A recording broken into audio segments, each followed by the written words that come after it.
நான் நாகூர் ஆண்டவர்கிட்ட தான் போய் கேட்பேன், நான் அந்த தரால தான் போய் கேட்பேன், அங்க போனாதான் எனக்கு குழந்தை பிறக்கும், இங்க போனாதான் எனக்கு அது. யார் இது சொன்னது? நானாவே உருவாக்கிக்கிட்டேன். குரான்ல இருந்து சொன்னாலும் ஆதாரம் இருக்கா? எனக்கு தேவையில்லை, ஆதாரத்தெல்லாம் சொல்லாதீங்க, இப்போ அதுக்கெல்லாம் எனக்கு டைம் இல்லை. எங்க குடும்பம் இதை பாரம்பரியமாக செய்து கொண்டிருக்கிறதுனால நான் செய்துட்டு இருப்பேன். எங்க ஊர்ல இது பாரம்பரியம்னால நாங்க செஞ்சுட்டு இருக்கோம். எதுக்கு கந்தூரி விழா நடத்துறீங்க? குரான் சொன்னால் ஆதாரம் இருக்கா? அதெல்லாம் ஆதாரம் எல்லாம் கேட்க கூடாது. நீங்க ஏன் நடத்துறோம்? நாங்க 1000 வருஷமா நடத்திட்டு இருக்கோம், 400 வருஷமா நடத்திட்டு இருக்கிறோம். இது ஒரு ஆதாரமா? அப்ப அன்பானவர்களே, அல்லாஹ் சுப்ஹானஹு வ தஆலா சொல்றான், இப்படிப்பட்ட சமூகம் எப்படி வெற்றி பெறும்?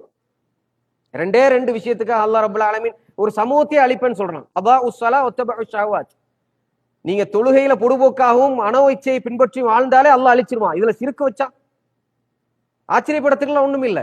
முஸ்லிம் சமூகம் எல்லா இடங்களிலும் கேவலத்தையும் அவமரியாதையும் கண்ணியம் இல்லாத ஒரு வாழ்க்கையை வாழ்ந்துட்டு இருக்கிறோம். அதுக்கு காரணம் என்ன? நம்ம தான் காரணம்.